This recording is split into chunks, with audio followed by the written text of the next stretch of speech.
Ben jij jezelf ervan bewust dat je trauma in je meedraagt? Mogelijk niet. Toch is het zo. Je hebt namelijk voorouders die in oorlogen hebben geleefd, die dingen hebben meegemaakt die heel heftig waren. En het kan zomaar zijn dat jij nu te kampen hebt met heftige dingen uit het verleden die eigenlijk van hun waren. Als er nu iets is waar jij tegenaan loopt qua gedrag of qua gevoelens, neem dan eens contact met me op.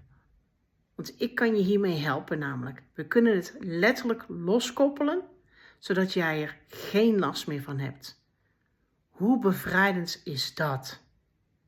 Mij heeft het enorm veel gebracht en ik wens voor jou exact hetzelfde. Ik zie je berichtje heel graag tegemoet. Tot dan!